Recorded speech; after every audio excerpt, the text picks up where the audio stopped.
And then welcome to The World Today. I'm Amarachi Ubani. Here's what's coming up on the program. U.S. President Donald Trump warns of more brutal attacks on Iran by Israel, despite military strikes on nuclear and other sites in the country. A black box found at Air India crash site in Ahmedabad. Plus, Kenyan President William Ruto pledges firm action against police brutality. Let's begin. U.S. President Donald Trump has issued a stark warning to Iran, urging the country to accept a nuclear deal to avoid further planned attacks, citing that there has already been great death and destruction, but that there is still time to make the slaughter come to an end. Trump's comment came on his Truth social media platform as he reacted to news that Israel had launched an overnight attack on Iran, targeting multiple nuclear and military sites. Referencing the ongoing negotiations over Iran's nuclear program, Trump said that he'd given Iran a chance to make a deal. According to him, I told them in the strongest of words to just do it. But no matter how hard they tried, no matter how close they got, they just couldn't get it done. According to Trump, certain Iranian hardliners spoke bravely, but they didn't know what was about to happen. They are all dead now, and it will only get worse. Trump added that Iran was told how the United States makes the best and most lethal military equipment anywhere in the world by far, and that Israel has a lot of it, with much more to come, and they know how to use it. He then warned that Iran must make a deal before there's nothing left. Let's bring in now Channel Television's Maria Burch, who joins us via audio on Zoom. Maria, great to talk to you. Is it normal procedure for a U.S. president to show this outright support for Israel in this way, openly supporting it on the attacks in Iran? Yes, this is definitely, I think, not what many were expecting. And so we know the U.S. has had quite a bit of support for Israel for quite some time. But we know at this time that we are in uncharted territories as far as where the president stands in our global affairs. We have been, obviously, Iran and nuclear deals are a huge part of his administration and his thoughts as well. And so this is, I think, not expected. But again, we are definitely dealing with days that many things are not expected, but we also know that there is a huge concern, and the U.S. has been a strong supporter of Israel for quite some time, and knowing what we're trying to work through as far as deals with Israel, knowing that we are still trying to address the war in Gaza. So it's just a very complex and multi-layered decision on his end. Is there any concern, Maria, as to how the president's message might be received in Iran? Well, I think that that's where many could be concerned at this time, is how this message will be perceived, because we know that he has discussed nuclear deals. We know that he has been in communication, and especially some of his efforts and his visits most recently to the Middle East. And so his this time, I think, is going to be a surprise. I think that what many in his administration, and also, of course, congressional members, are concerned about is ensuring that we don't do anything that could create retaliatory concerns for the United States. And so the hope is that this will not create any further challenges for the United States. But is it clear, Maria, that the U.S. Was in the know about the Israeli strikes? I mean, the Trump administration warned about it on Thursday, yet it did come as a shock to Iranian authorities. But what are analysts telling you now about the possibility of this becoming a full-blown war, because Iran has promised retaliation? Yes, and I think that's where the U.S., and if you look at, as you mentioned, the analysts are concerned that if there is a full-on war, that we will then be in further complication. And where will the U.S. stand at that point? And if the U.S. will actually get involved with any type of boots on the ground efforts. So we know that where the president stands as far as what he has said, but how will the president react?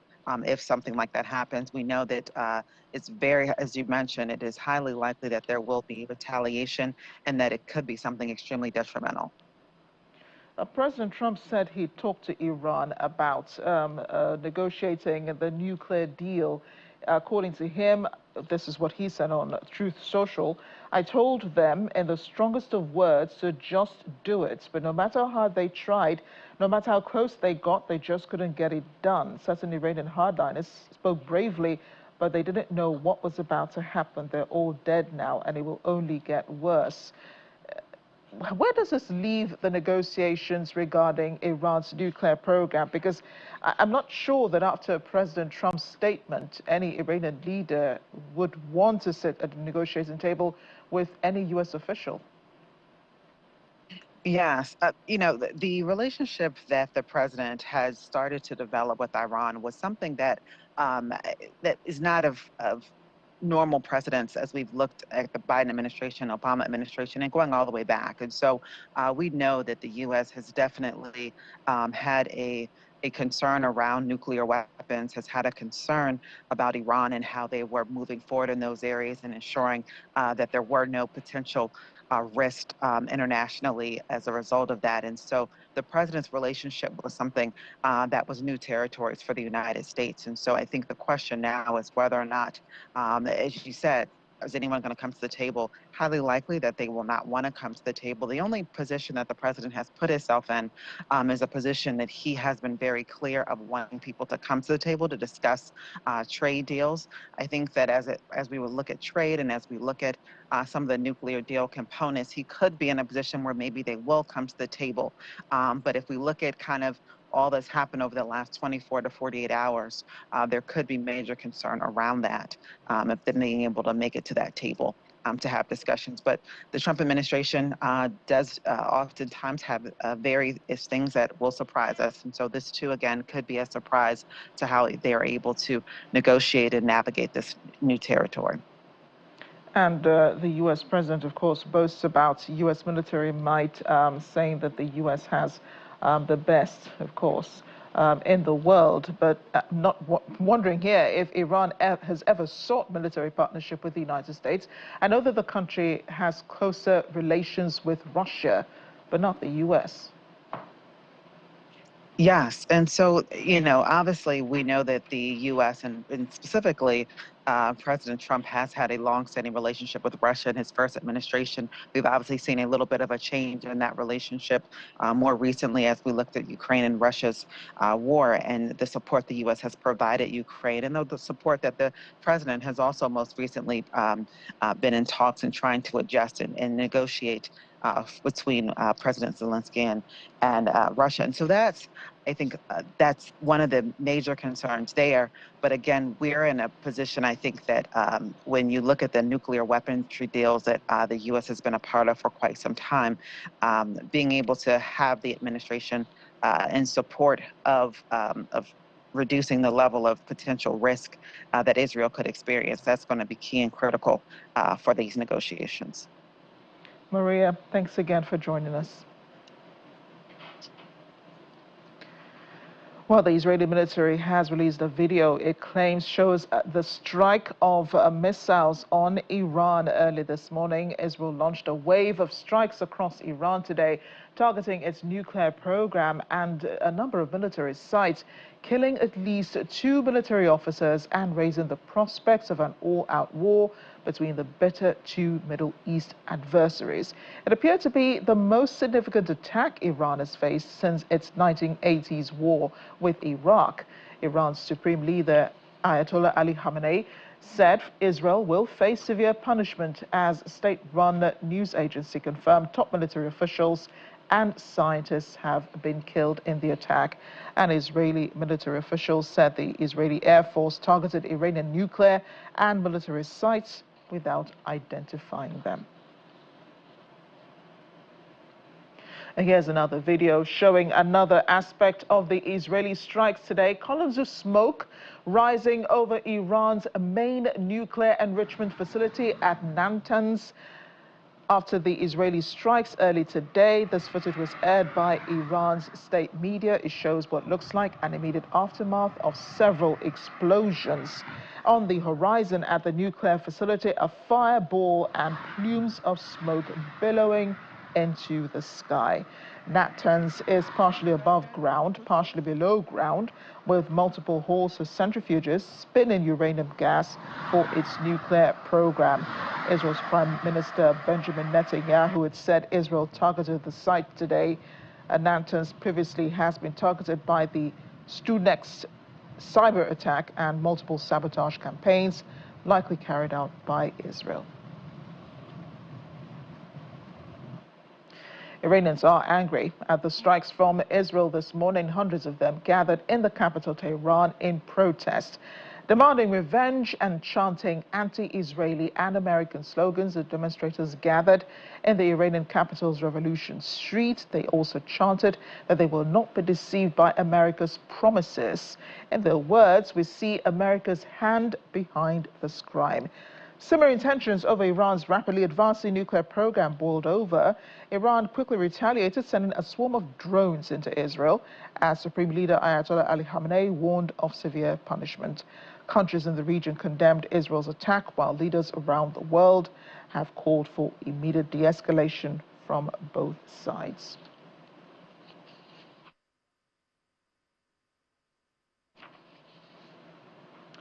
One of the voices calling for stem of the tensions between Israel and Iran is the Director General of the International Atomic Energy Agency, Rafael Grossi, in Vienna today. He said, "I have repeatedly stated that nuclear facilities must never be attacked, regardless of the context or circumstances, as it could harm both people and the environment," adding that attacking nuclear facilities has serious implications for safety, security, and regional and international peace.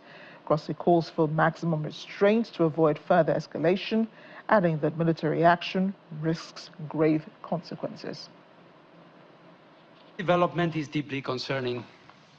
I have repeatedly stated that nuclear facilities must never be attacked, regardless of the context or circumstances, as it could harm both people and the environment.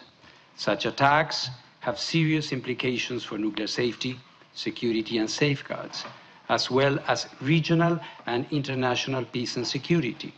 I call on all parties to exercise maximum restraint to avoid further escalation. I reiterate that any military action that jeopardizes the safety and security of nuclear facilities risks grave consequences for the people of Iran, the region, and beyond. I wish to inform the board that I have indicated to the respective authorities my readiness to travel at the earliest to assess the situation and ensure safety, security, and non-proliferation in Iran. Iran's President Masoud Pezeshkian has vowed his country will continue enriching uranium just hours after the UN nuclear watchdogs formally found that Iran is not complying with its nuclear obligations for the first time in 20 years. A move could lead to further tensions and set in motion an effort to restore United Nations sanctions on Tehran later this year. Iran has reacted, saying it would establish a new enrichment facility after the vote against it. 19 countries on the International Atomic Energy Agency's board, which represents the agency's member nations, voted for the resolution, according to diplomats who spoke on condition of anonymity to describe the outcome of the closed-doors event. India's civil aviation minister says a black box has been found at the Air India plane crash site in Ahmedabad. India's aviation regulator has ordered extra safety checks on the Boeing 787-8 and 787-9 fleet, as something the Directorate General of Civil Aviation said was a preventive measure. All but one of the 242 people on board the London-bound flight died when it crashed into a residential area shortly after takeoff on Thursday. It's not clear how many people on the ground were killed. The Air India aircraft headed to London Gatwick crashed shortly after takeoff from Ahmedabad's Sardar Vallabhbhai Patel International Airport. The incident occurred just seconds after the aircraft departed at 1:39 Indian Standard Time, with the last radar contact recorded at an altitude of 625 feet.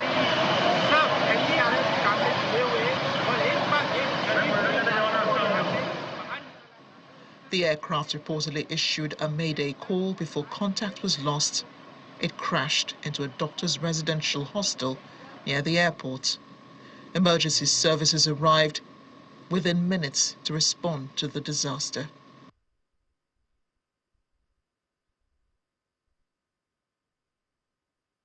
The police chief in Ahmedabad says there appears to be no survivors. Rescue operations are still ongoing, with multiple emergency service units, including firefighters, police, and medical personnel.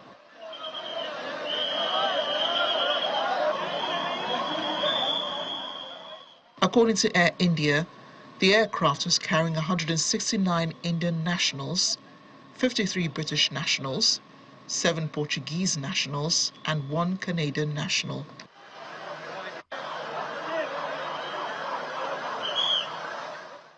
The UK Foreign Office has confirmed that British nationals were on board and that crisis response teams have been activated both in London and Delhi to support affected families.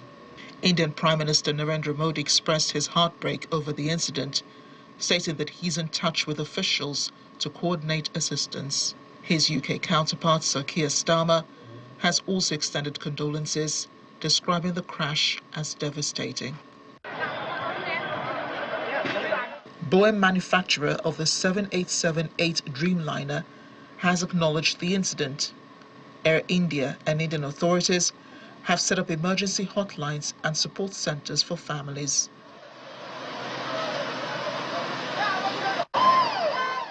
All flight operations at Ahmedabad Airport were suspended but have resumed operations.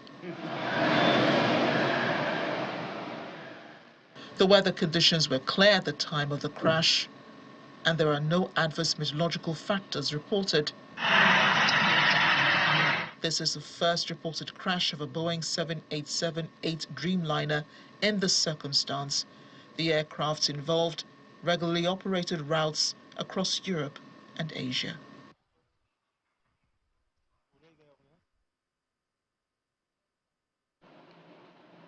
Indian Prime Minister Narendra Modi visited the site and the lone survivor of the plane crash today inside a hospital.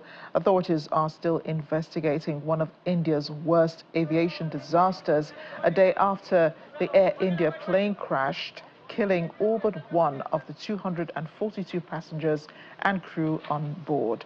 The Indian government has launched an investigation into the fatal crash of the London-bound flight. Came down in a residential area. School children in Gujarat earlier today held prayer meetings for the victims of the crash. Thursday's crash involved a 12-year-old Boeing 787 plane. Boeing planes have been plagued by safety issues and on other types of aircraft.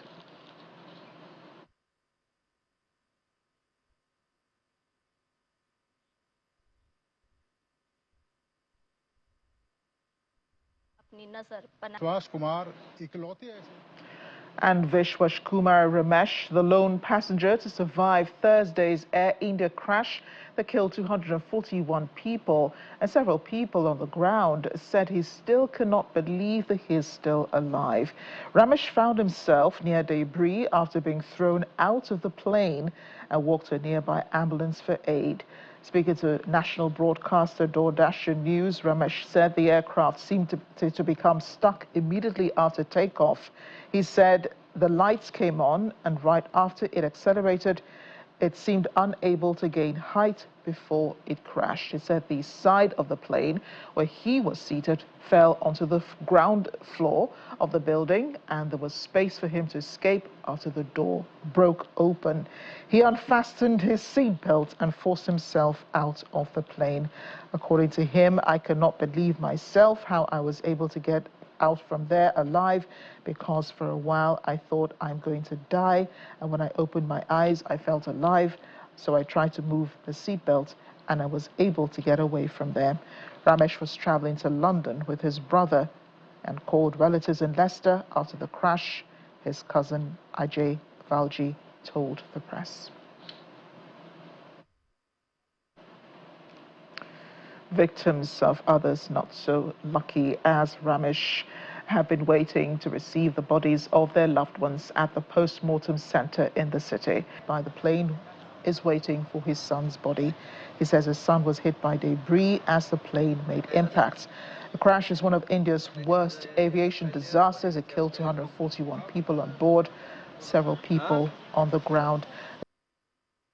We have joining us now via Zoom audio a correspondent with World is One News, Siddhant Sibal. He joins us from Delhi. Siddhant, thank you for making time to be with us today. And we can only imagine the grief in India today. How is the country grappling with this tragedy right now? Well, this is the biggest accident was way back in 2020, if I'm correct on that part. But of course, there's a sense of grief.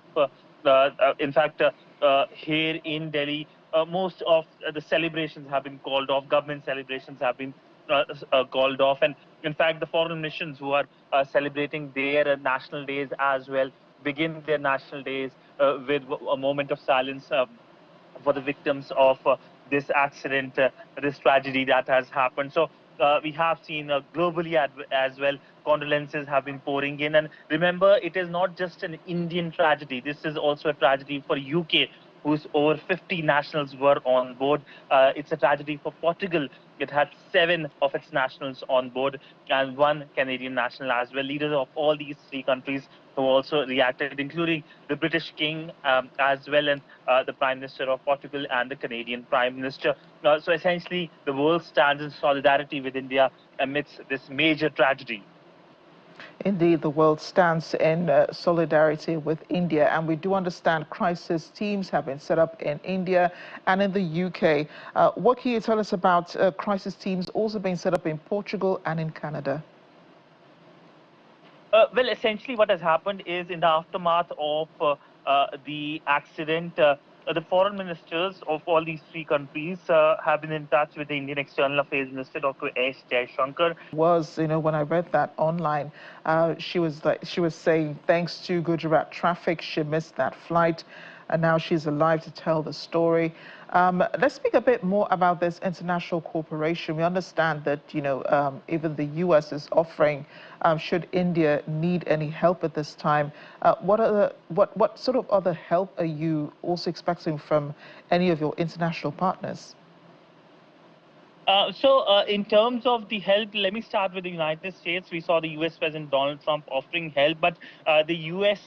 FAA and other authorities have reached out, and there is an American team that is being sent to India for investigation. Boeing, of course, is under tremendous pressure, because one thing I would like to point out to our viewers in Nigeria is that this Boeing aircraft, the Dreamliner, this is the first such accident, fatal accident involving the Dreamliner. In the past, there have been instances, but they haven't been fatal and this fatal. So this is the first such incident. So if Boeing is under a lot of pressure, of course, the British authorities have also sent a team as well. And earlier today, I would say in a positive development, I would say, because everyone wants a closure as well in many ways. The black box of the flight has been recovered, so more details will be given by the black box. And earlier yesterday, when the accident in fact took place, late yesterday night, the Indian Civil Aviation Minister announced an investigation into the entire accident, which was something that was expected as well. And we do expect some kind of details being given out, because this is something that will be studied, because just to strengthen the safety measures. But all in all, I can say that India is a very safe country in terms of its aviation, and that is why the accident makes it more shocking. Right, and even aviation experts and former pilots have said that, air travel is still the safest. So just a one-off experience, but not to take away from how important this is. I know that there were lots of casualties on the ground. The plane itself crashed into a doctor's hostel. Tell us about the ground casualties, because we haven't heard much about those. Well, you're correct that the plane crashed on on a residential area, and it was at a mess, a doctor's mess. So there are casualties. The final figure is yet to be given by the authorities, but it is believed to be around 5 or 6 as of now in terms of the casualty numbers. But this is a case. We're still awaiting for the final figure, but it is truly tragic in that sense as well, because these were young kids, young students who were interning at a some of the footage that we're seeing. Interestingly, I have been, I think, close enough to Gujarat State. Not quite sure I do understand, the terrain in the area. But we're seeing lots of families at the hospitals, and we imagine that many of them are waiting for news of their loved ones so that the bodies can be released to them, and they can have closure, perform funeral rites for their loved ones. Tell us about, how exactly the mood is over there. I mean, we just see the distraught on their faces, some crying, and, a lot of them receiving hugs at this time. The story of this tragedy, and as the stories are pouring in, these are stories that people can associate with, as because these are last goodbyes, these are last conversations, and you are hoping that your loved ones will land and they will be reunited, and they'll make first conversation. This is something that we all do, that when we are boarding a flight, we send a last selfie, a last conversation, a last hug, and then we land and we reach and say we have reached. And this is why this story is something that is breaking millions of hearts here in India, but also across the world. Of course, there are positive developments. The lone survivor, the lady who missed the flight as well. But this is a story that is going to continue to play in the country for at least some weeks more, because these are middle class, and of course people who are students, who are businessmen, who wanted to start a new life in UK, many of them, and suddenly it all got vanished in 5 minutes. Remember, the flight crashed within 5 minutes of it taking off, and suddenly this was something that was flashing across all television. I mean, I was having a meeting, and suddenly one flash came that there is a plane crash in Gujarat which had over 100 people, and the first thing that clicked into my mind was what next. And now, of course, the worst fears have come true, but now, of course, the focus is to give solace to the next of the kin, and this is what the authorities have been doing. Air India, of course, has been giving its level best to help the next of the kin, and not only here in India, but also the next of the kin in countries like UK, Portugal, and Canada as well. So it's just not an Indian tragedy; it is a very human tragedy. It's it's a tragedy that reverberates from UK to Portugal to Canada, and of course to Gujarat as well. So, Siddharth, I want you to talk as much as you can, about, the possible repatriation of bodies for those other nationals who were involved in the crash, what the modalities are, and if governments have already begun talking about how the bodies will be transported to the UK, to Portugal, and even to Canada. Ma'am, I saw many of the visuals which we can't play on television. These were charged remains of many of the victims of the crash. And remember, this plane was for a long route, so it was full of the fuel, and it crashed within 5 minutes. So essentially, it was a firewall. And the big challenge in front of the authorities is to find the charged remains. So one thing that the authorities are doing on the ground is to do DNA testing. So this is what they are trying to do. And since most of the bodies are charged with beyond recognition. So it's very difficult in many ways as well. So what they're trying to do is to find the bodies, and they are in the hospital there, and essentially the next of the kin are coming there. There's a DNA test that is happening, and they're matching with the remains, whatever they could get, and of course then of course they are handing over the body. And we have seen images flowing from Gujarat since morning of coffins with, of course, the remains being handed over to the family, but also distraught family members looking for anything about their kin who was on the flight, because in many ways it's really difficult to find the bodies. It looks like as of now. So the entire area where the plane crashed, that has also suffered major damage, because the entire area got burned because of the petrol on the flight. So that is the big challenge, and the focus of the people on the ground is to give support. In fact, Air India has sent caregivers on the ground, and they're trying to give emotional and psychological support to the kin of the victims of the accident. So they're trying to do their level best, but these are people who are in a very terrible emotional state. So the understanding is, of course, it's a tragedy that they understand, but for anyone who suffered or lost their kin, it's beyond repair. So many of them are numb. I've seen many visuals as well from yesterday, from today, and it looks like that they will be coming more visuals as well. But the family members are clinging on to get any kind of information. Many of the family members are from Gujarat, but many of them are from other Indian states as well. In fact, one of the air hostess was from the northeast state, and of course, she was the bright star. She was very young, around 21, 22 years old air hostess who lost her life.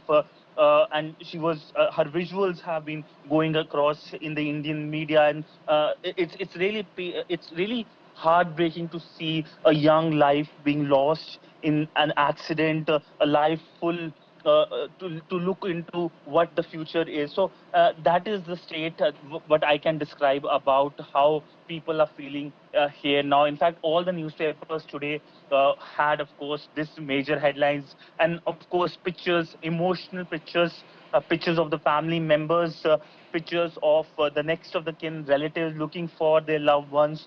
So this is indeed a national tragedy.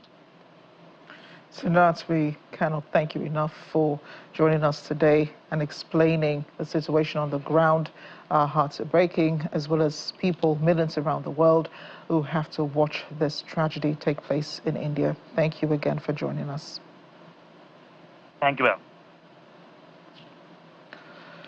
Well, moving on to other stories now, a major UN conference on the world's oceans wraps up today in France. Representatives from nearly 200 UN member states have been looking to find ways to reach consensus on ocean protection. To tell us more, we've been joined by the DW's Arthur Sullivan is in Berlin. Arthur, great to see you.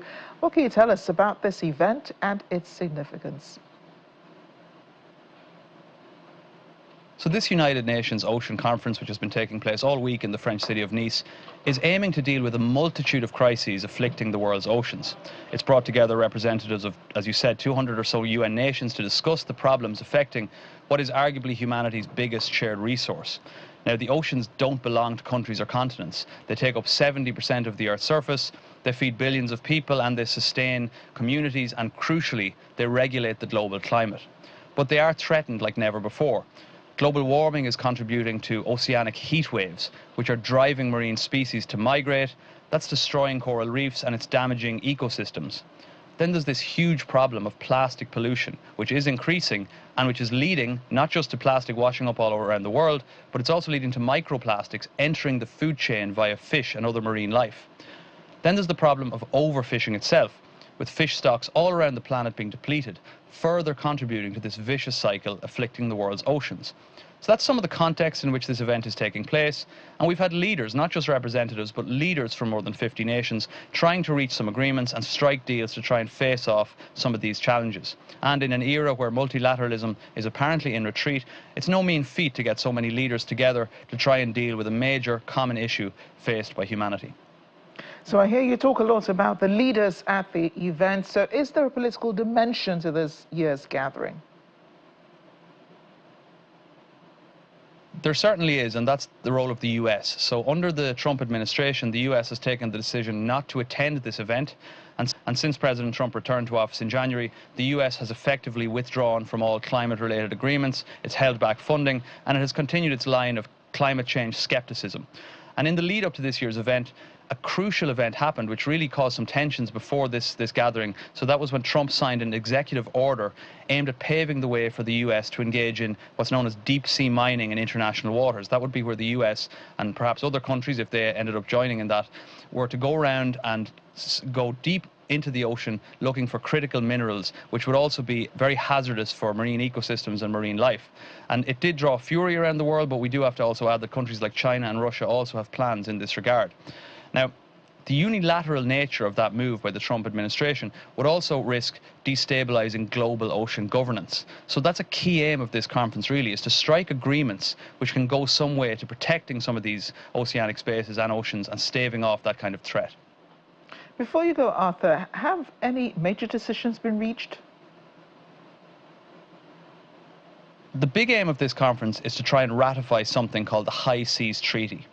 Now, this treaty was actually agreed 2 years ago, but it has not fully come into effect yet because it hasn't been ratified by enough countries. So the context of that is that at the moment, only between 1% and 3% of the world's oceans have some kind of legal protection regarding biodiversity, the kind of protection that would limit countries' capacity to engage in something like deep sea mining. Now, this Deep Seas Treaty would aim to increase that to close to 2/3. Now, it needs 60 countries to ratify it. Several already have, but this week, enough countries have either ratified it or agreed to ratify it after the event in order for it to come into effect. So that's a major achievement of this week's gathering. There have also been some agreements already on establishing certain protected areas. At the start of the week, we had an announcement regarding the world's largest marine protected area, and that covers a vast area near the islands of French Polynesia in the South Pacific. There are also some hopes that real progress has been made towards a UN plastic pollution treaty, and that could be reached before the year is out, hopefully by August. And that would involve agreements which would limit the life cycle of plastic, which would try and deal with plastic consumption. But we do have to try and be cautious as well. You know, progress on regulating the world's oceans has been historically slow, and while no doubt later we will hear all sorts of talk from this event, you know, set-piece conferences like this often have these big statements, talk of big action, but that actual action in the end is far from guaranteed. And we do also have to add the caveat that countries that do not participate in the agreements here are not automatically bound by them. And that's something that we really have to bear in mind when we consider the position of the US. Thanks again, Arthur, for bringing this to our attention. The 20th anniversary edition of the GlobeSec Forum takes center stage from 12th to 14th June of 2025 in the historic city of Prague in Czechia. Over 2 decades, the forum has established itself as one of Europe's most influential platforms for shaping global security and stability. This year's gathering brings together world leaders, innovators, and changemakers under the patronage of President Petr Pavel of the Ministry of Foreign Affairs as they address today's pressing global challenges and shape actionable strategies for the future. Our correspondent Kayode Okukyolu is in Prague, from where he joins us. Kayode, great to see you. And who are the leaders attending the GlobeSec this year? Well, thank you, Amarachi. In its simplest form, GlobeSec is one of the top global security gatherings, and this couldn't come at a better time, particularly because almost everywhere you turn, you see one form of aggression or the other.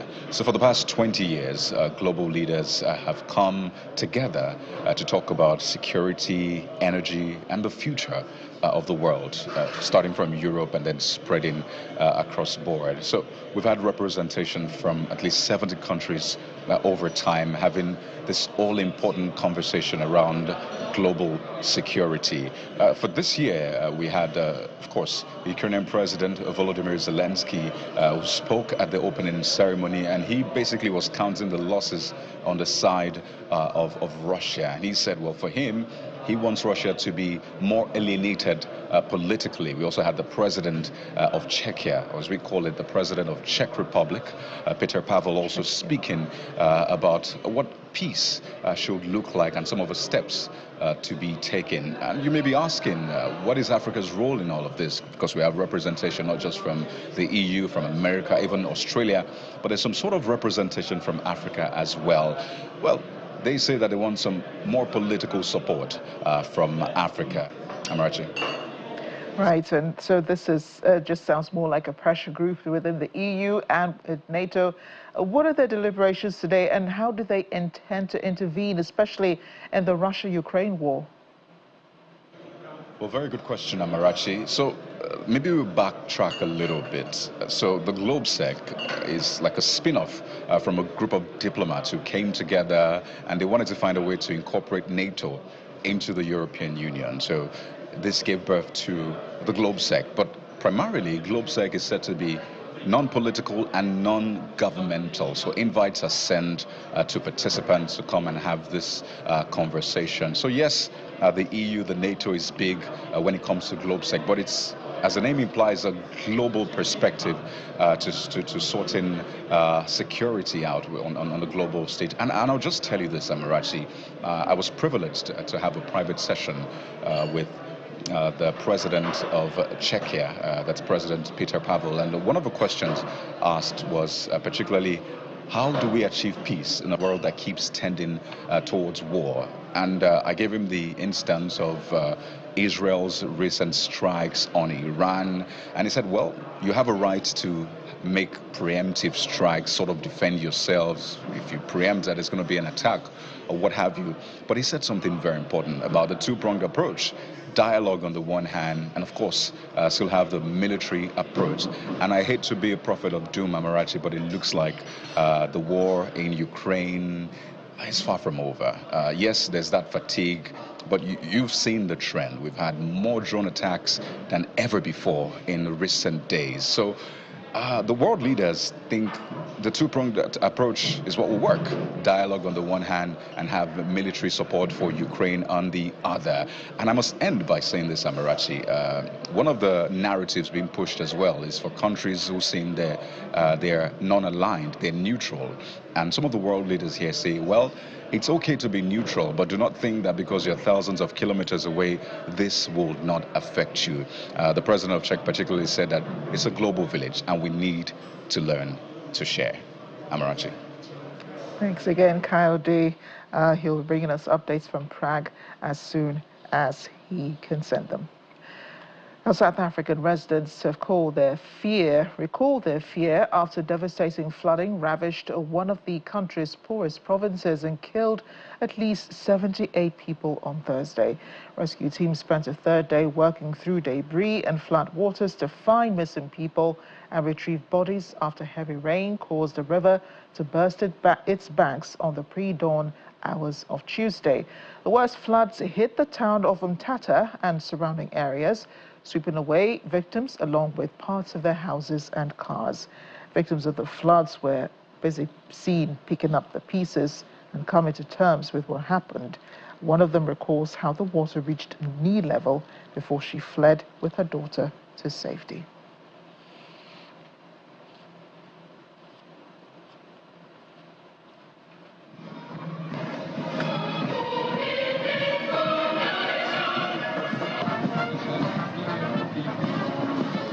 We're ending on a more bright note here on the world today. St. Petersburg in full bloom on Thursday as it hosted its stunning annual flower festival and parade. We're looking at artists dressed in vibrant costumes and musicians accompanying themed displays parading along the Kronverskaya embankments. One of the florists explained that a large proportion of the installations featured homegrown plants and flowers. The Flower Festival runs from June 12 to 15 at the Peter and Paul Fortress This year, the event will focus on the 80th anniversary of the victory in the Great Patriotic War, the 160th anniversary of the Leningrad Zoo, the 100th anniversary of Zenit, the 185th anniversary of Pyotr Tchaikovsky, and the 125th anniversary of the legendary cruiser Aurora. The program includes a gala concert, a florist showcase, and an exhibition of art installations. Просто флорист вас подписать. Дизайнер. Здравствуйте. Еще минут 5-7 на подъем. And I'm sure the air there smells heavenly because of all those flowers. Thanks for watching. I'm Amarachi Ubani.